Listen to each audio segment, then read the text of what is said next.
Yeah, I'm in the webinar right now.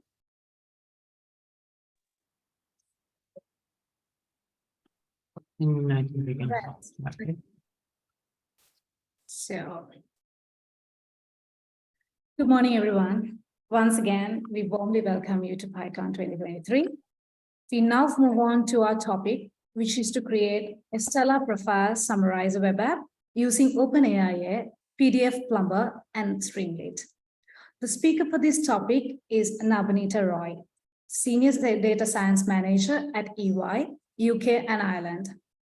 As an NLP enthusiast, she advocates for AI diversity and shares her knowledge through blogging and mentoring. So this talk explores using OpenAI's generative AI models, GPT3 and Chat GPT, to create profile summaries. This session will also include a demonstration of building a Streamlit WebApp. If you have any sort of questions with regard to this, please send us at the end of the speech and we will try to answer, we will try our best to answer. We will now call upon Nabanita Roy to give away the valuable speech. Over to you, Nabanita. Thanks, Achini. I'll start sharing my screen. Is that visible?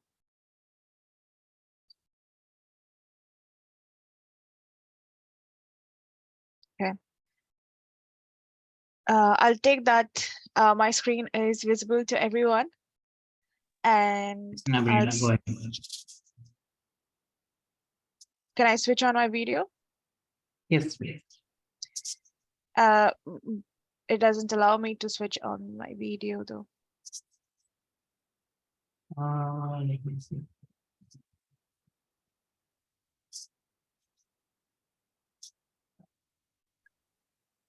But I think that's okay. Yeah, that's fine. Okay. Thank you for the introduction, Achini, and thanks for hosting both of you. Today I will be presenting a profile summarizer web app. It's a very simple Streamlit web app that I developed using OpenAI to demonstrate how we can what we can achieve using generative AI, especially Chat GPT. I don't think I will talk a lot on GPT-3, but I wanted to give a background on how to use Chat GPT and perform prompt engineering in order to get the desired response and project that onto a web application. It's a simple web application.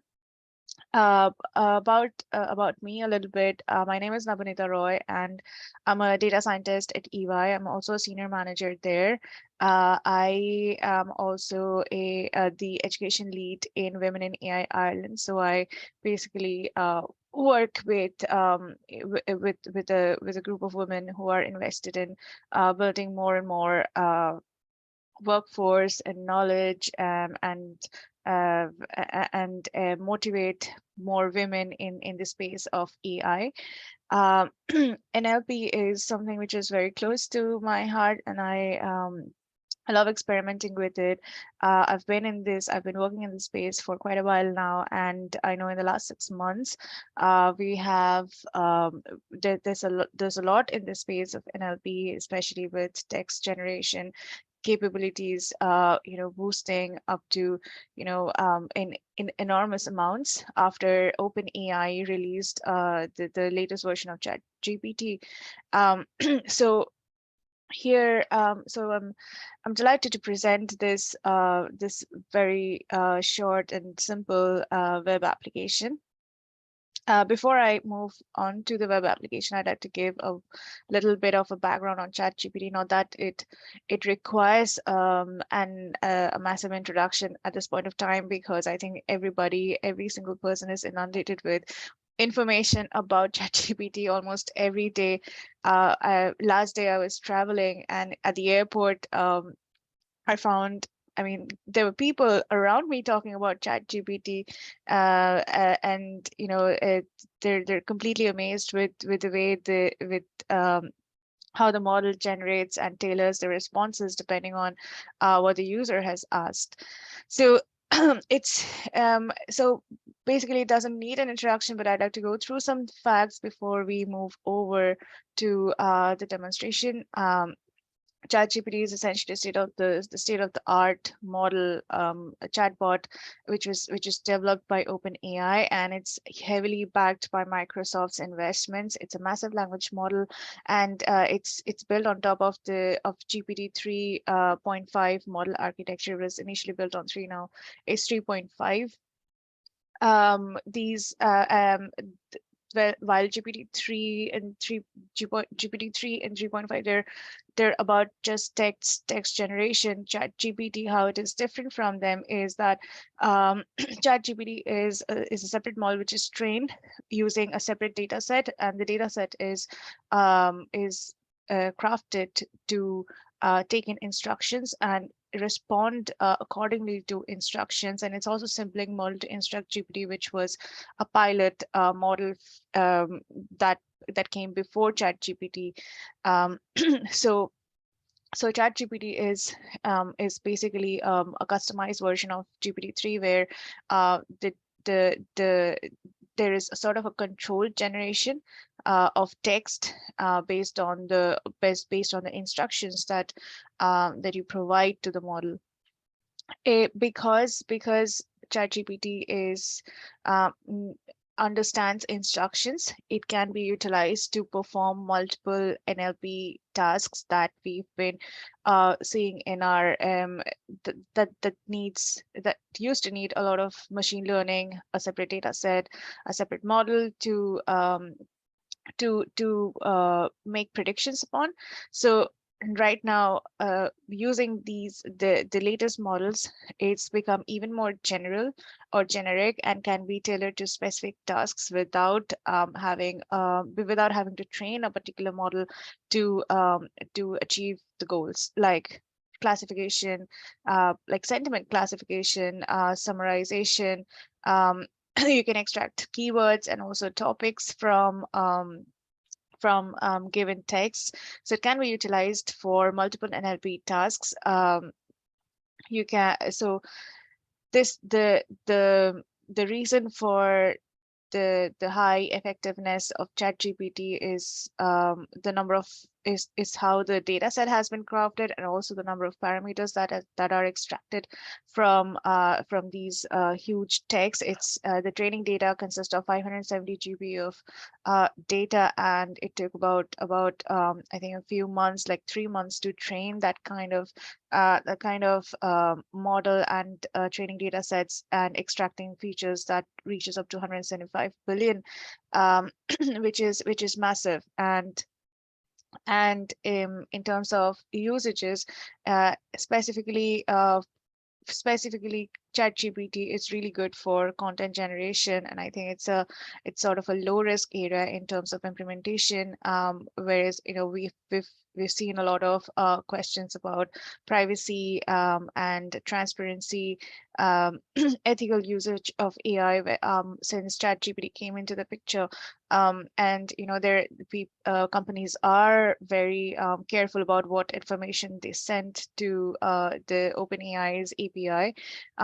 It's another third-party API, like any other API providers, but because we do not have a lot of transparency, as in how is the model working in the back end, a lot of companies have refrained from using it. But content generation seems like a very low risk area, so a lot of companies are investing in using ChatGPT for generating text.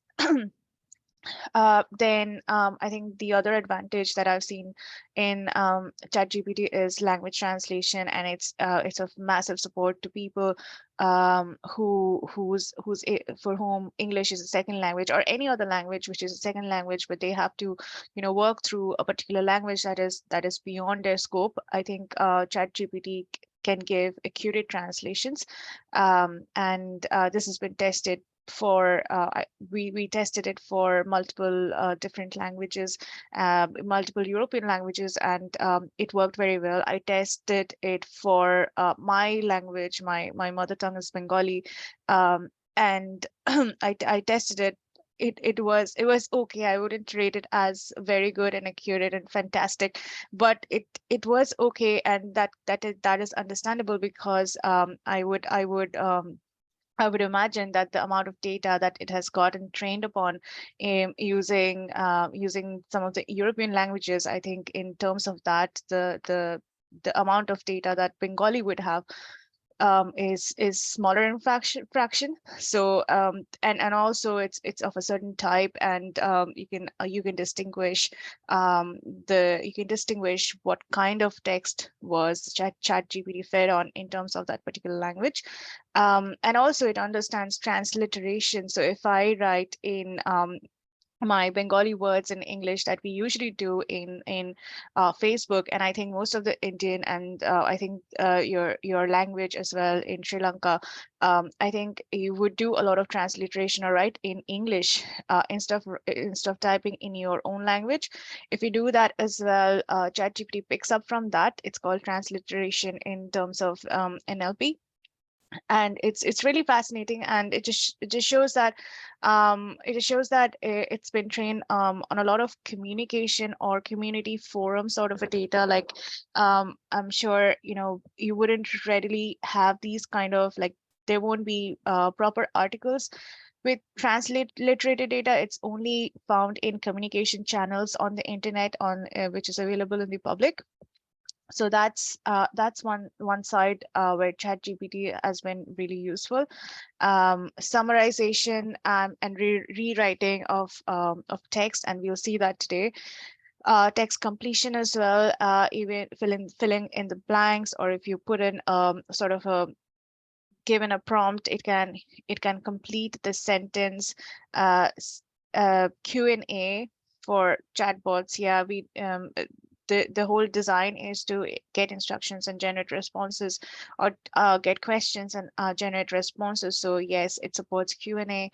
Classification, we'll see. I'll show an example of a prompt that can generate classification for sentiment. Then it can recognize named entities. It'll tell you that if it's not a popular entity, sorry, if it's not a popular entity, then it'll tell you that that ChatGPT is just an AI language model and doesn't know people personally.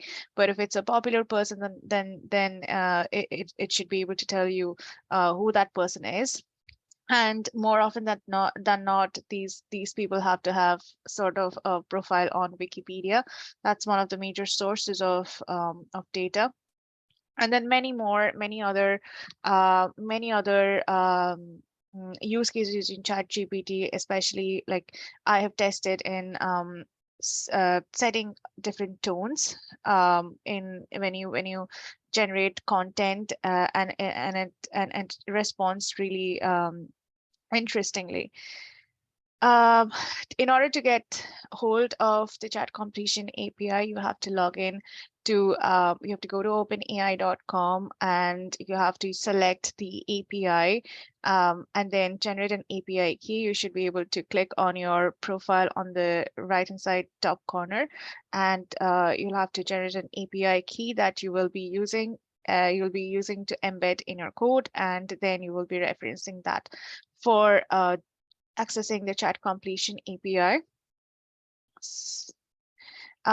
And then when you've created an API, you'll find it here. So make sure when it gets created to copy and keep it somewhere safe, so that you can reference it again and again.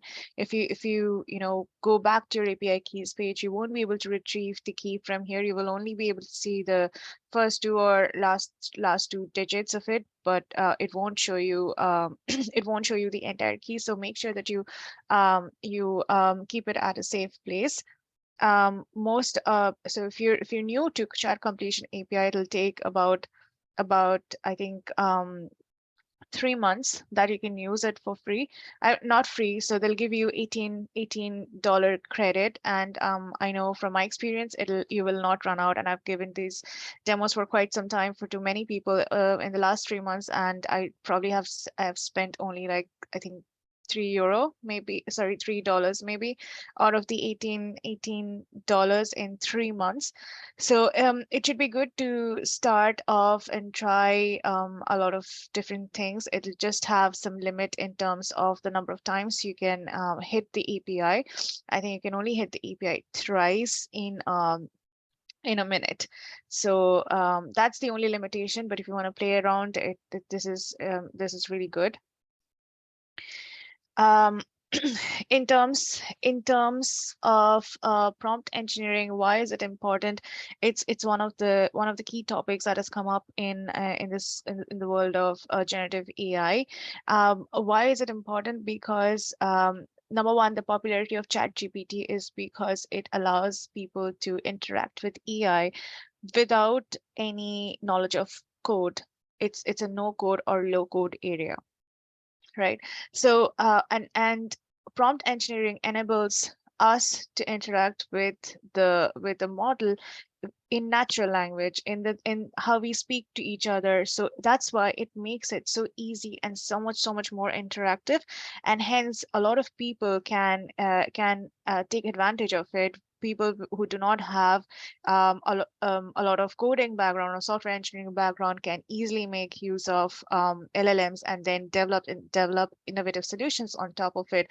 And then prompt engineering is the art of how well you can define your requirements using separators, using proper instructions, setting a context, filling in required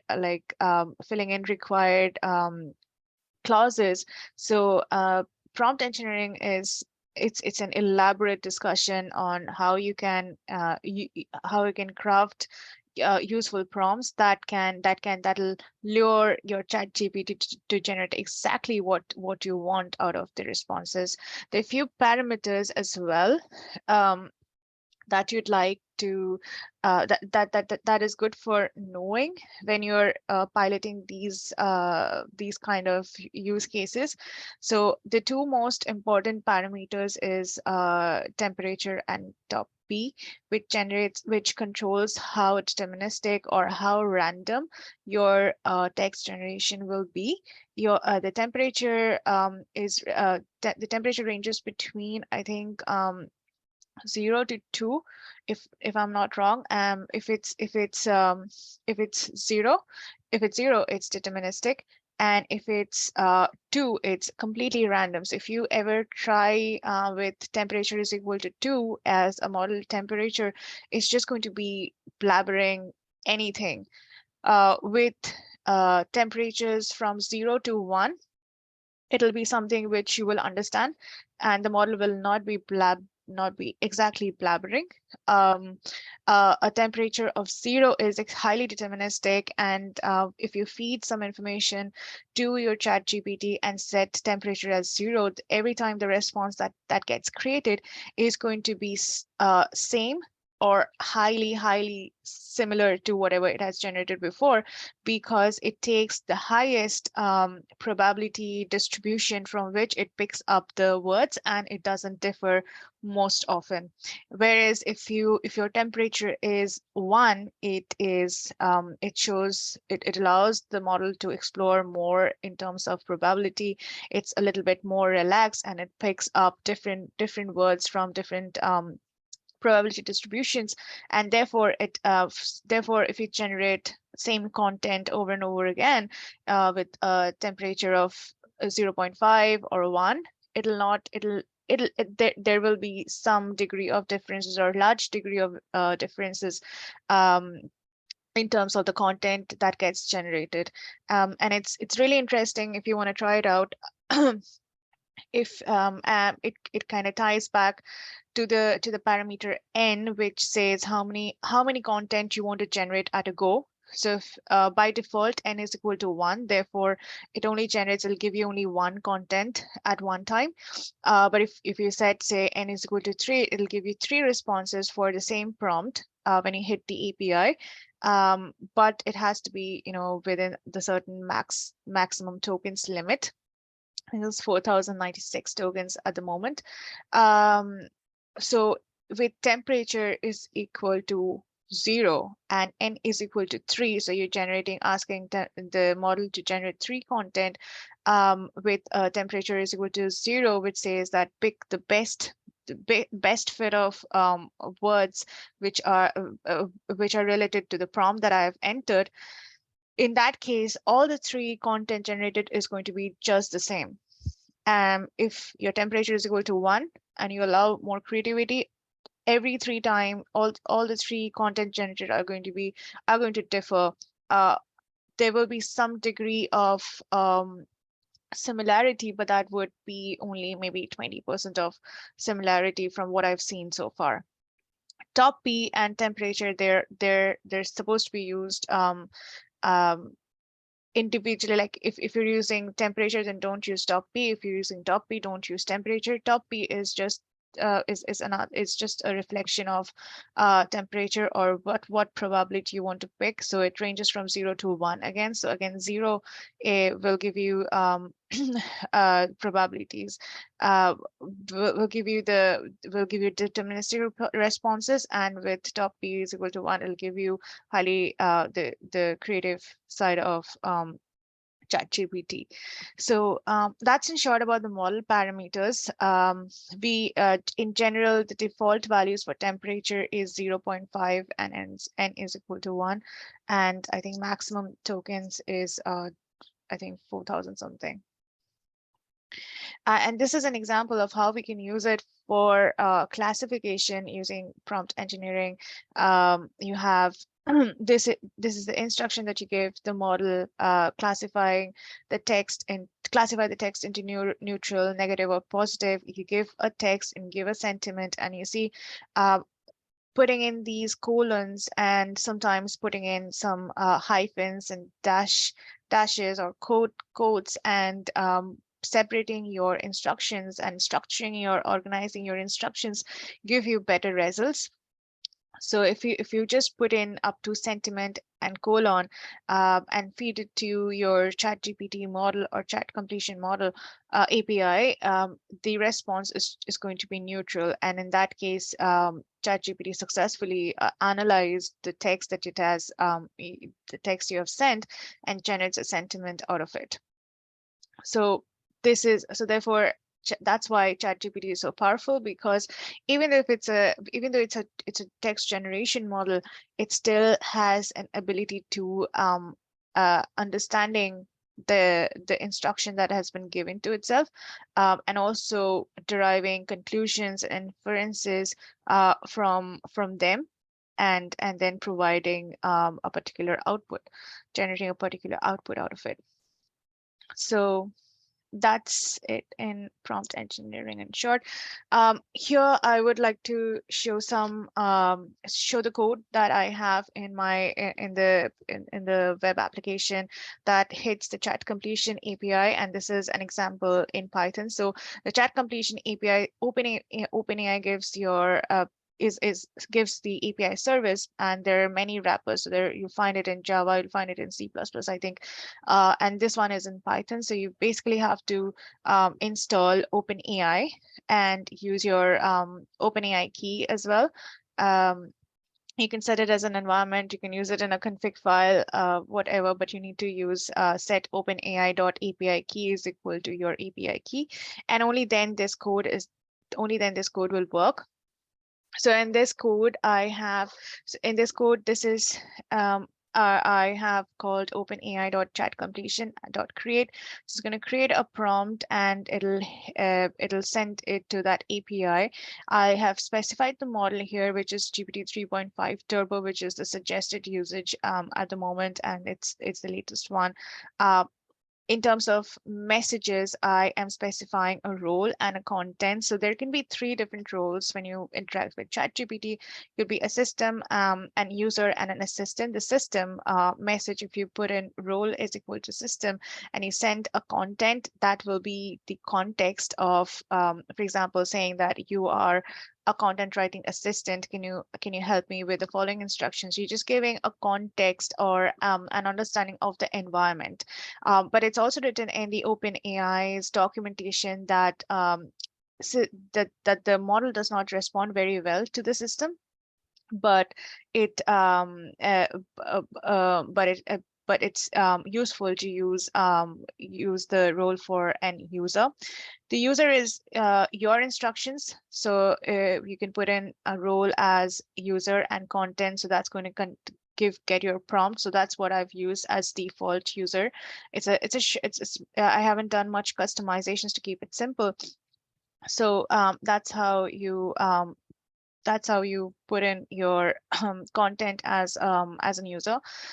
The assistant, the role of an assistant is what ChatGPT gives as a response to you. So you can chain in different responses in these messages. You can say role, system, and content, and you can specify your content. And then in the next dictionary, you can have role as an user, and it can give you your content.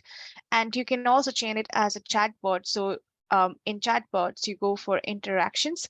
So as after the user has entered a prompt, the assistant will give you a response. So you can embed that response in another dictionary, and then again ask a question to ChatGPT. If you know, ChatGPT retains the information that the whole conversation that it has gone through, and is able to reference to those past conversations, and can generate new content.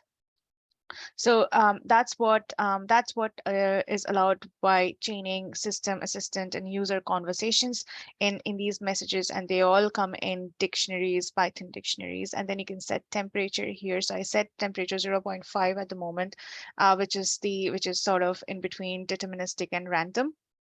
And to access the content, so when the response contains, it's sort of a JSON response, and it contains choices. So the number of choices, if n is equal to 3, your 0 is going to be 3. If because we have only, sorry, you'll have to loop in through the different list elements in here. Right now, n is equal to 1, which is default. So I'm just using the 0th element, navigate to message element, and then inside of that, the content element. And then I'm returning that, which is going to be my content generated. Apart from, so that's an introduction to OpenAI. And now I get back to Streamlit, which is a very quick which allows us to quickly build web applications using Python. So it just removes all your requirement of having an HTML, CSS background, or any, creating the full stack using full stack frameworks like Django and Flask, which are more complicated. And I think Streamlit is really, really handy. And you can just see with only a few lines of code, you've got a radio button here on the right hand side. You can also use checkboxes, forms. So I've used forms. I've also used text area. So you get a text input, and you can generate an output, and you can show it on your screen. And so taking an input is only 1 line, and printing the output is only 1 line. Whereas if you would have done it in CSS and HTML, it would take like good bit of a little bit of jQuery as well to feed that information back and forth. So Streamlit basically removes all that complication and allows you to just use only a few lines of code and generate something useful. And this also is really good for demonstrating as well, because I think more than showing just code, it's useful to see a nice clean UI. The only limitation, there are a couple of limitations of Streamlit. It is a challenge to make it more flexible and tailor it like how Flask, and how you can tailor using proper HTML codes. And also it also runs the whole page runs every time, so variables get refreshed a number of times. So if your intention is a bit more complex, then that might take a while to run as well. So increase complexity into Streamlit applications induces latency. So keeping all that in mind, it's still very quick and that you can build, and it's very good for prototyping certain proof of concepts. So this is an example of a Streamlit code that I've used, and you can see I've just declared this as a form, so it just understands. So instead of writing in HTML, the open tags of form and end form and entering all those different elements and tying it back with jQuery. It's just a one-liner here that says with streamlit.form. So SD, I've imported Streamlit as SD. For form, I have declared a name, and then in this line, in the next line, I have said like, can you write this, make this file uploader, and then if there is a file uploaded in here, can you extract the data from it? So I'm just parsing a PDF file and getting and extracting the data using PDFPlumber. And then I'm just getting the profile here. And then just for this button, it's streamlit.form submit button, and you can give the label here, generate summary. And then once you hit this, so once I hit it, say if generate sum, so it's just, it's a Boolean value. When it's true, so that means I have clicked here on generate summary. You can go into prompt builder and you can generate, and I've basically declared a prompt builder wherein I store my instructions, and I just parse the profile information that I got in here from the uploaded data here, and then I send it to get response. So if you recall, this is my get response function that is fetching responses from OpenAI. So I'm just doing get response in here and sending the prompt builder, and it just gets me a summary here, which is the content response, and I just do st.write and it generates a summary below. So that's it. That's all. That's all in the first form. In the second form, it's even more simple. I'm just taking a text area in here and I'm just entering a job description. And also labeling is also very easy in here. And if you use a comma and enter something after this, that will be your default text that you can change on screen.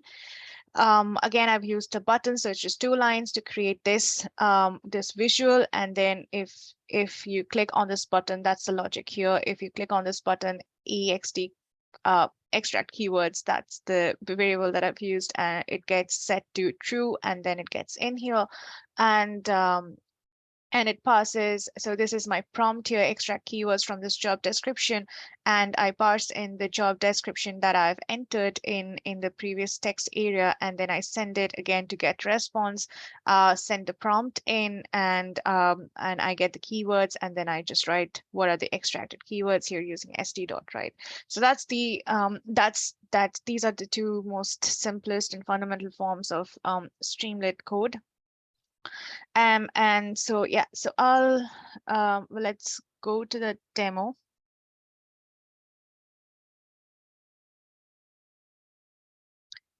Can you see my screen? I hope you can see my screen. Yep. Yeah, cool, thanks. So this is how the Streamlit application looks. It's like I said, it's pretty fundamental, and this is the overall code. So it's just like 50 lines of code in order to generate this visual. So it's pretty lightweight. I'll just parse my resume in here. It's a PDF, and I can click on generate summary.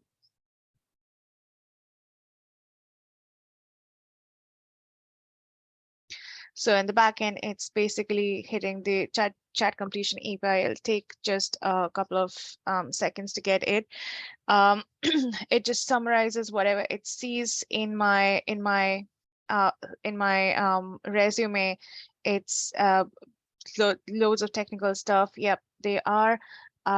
Now this is more like professional. If you want to change, we can change some settings in here. You can see that this is written in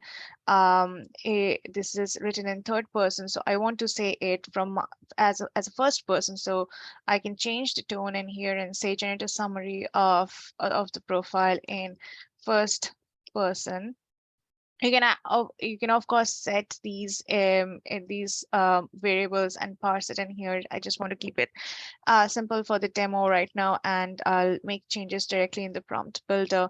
So if you say that, then it'll generate something in first person. So it'll be like me narrating the profile to someone.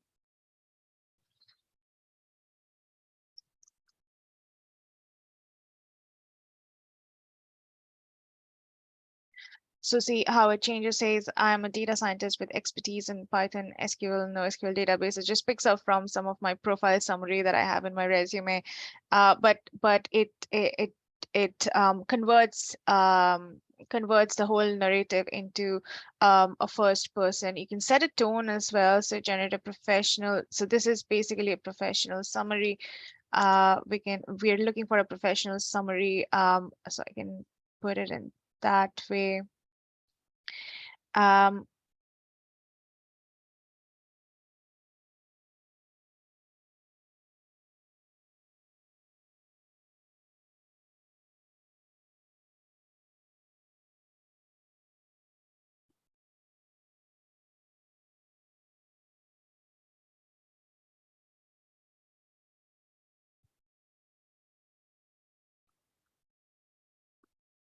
so you can basically control all of these like that,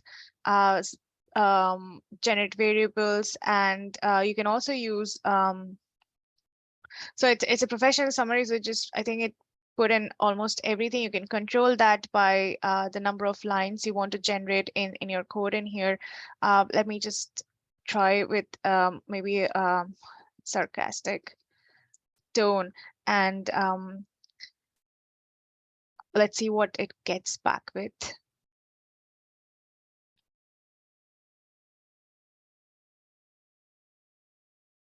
So it does a fine job. If we test this with again the completion API, which is for GPT-3, look, so the sarcastic the sarcastic summary is here. Oh, look at me. So it is really funny to read these things. Yeah, it's pretty cool. You can set it so you can basically play around with different kinds of tone. You can play around different kinds of emotions and tied up in here. What you can also do is you can generate tailored responses to if you've got a particular job description that you need to refer to, and if you want to create if you want to create a profile summary which is for a particular purpose, then you can do that as well. You can also even instruct, say, like create that in bullet points, and then it should be able to give you some, maybe 5 bullets or 10 bullets. You can specify it, and it'll perform as it is. You can also, so here I wanted to enter a job description and extract some keywords. Can we have a job description?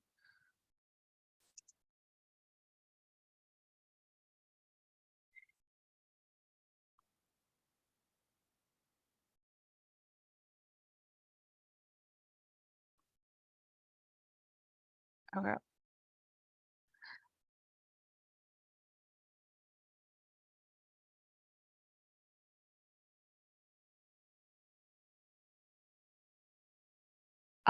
So maybe I can send it required skills. Maybe I'll just use required skills and qualifications here. And what it helps you to do is to extract the keywords that are necessary to put in your resume or in your profile that would, give you a better score of And that would give you a better score of, putting the required keywords in, and that would, increase the chances of getting selected. So these are the extracted keywords, and you can definitely feed it back to your profile summary and say, like, rewrite this summary using these keywords, and it should be good to go. The other thing that that's really beneficial is rewriting your job descriptions. So your past experiences. Sometimes we struggle in writing job descriptions, our previous job descriptions effectively. So we can also do that efficiently, and you can ask it to create as many bullet points as you want, and you can put in some content in here. So let me see. We can maybe rewrite this anyway. The moment. So the whole thing is sometimes it's really sometimes it can be a little bit like, it'll sound a bit robotic, so it won't probably have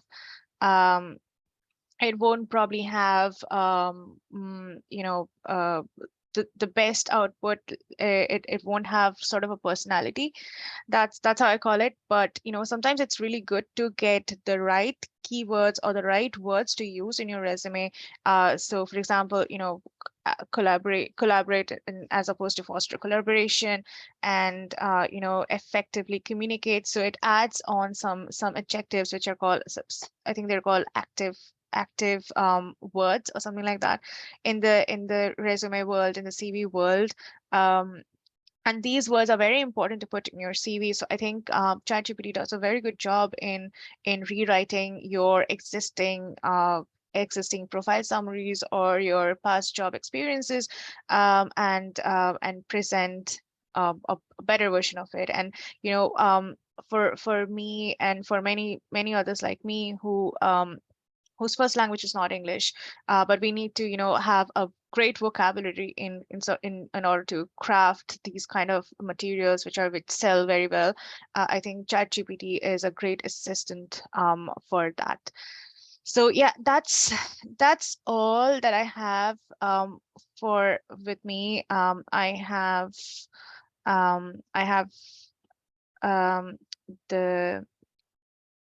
have the references listed in the slides. You'll find the slides in my GitHub account, which is Royan5618.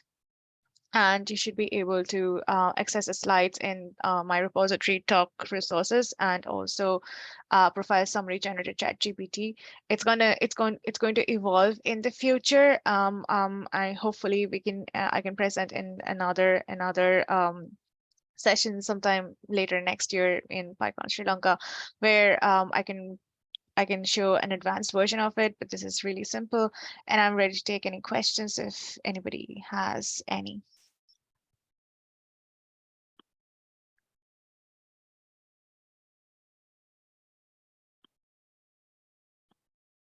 Oh yeah, yeah, my video is, sorry, I did not see the message before.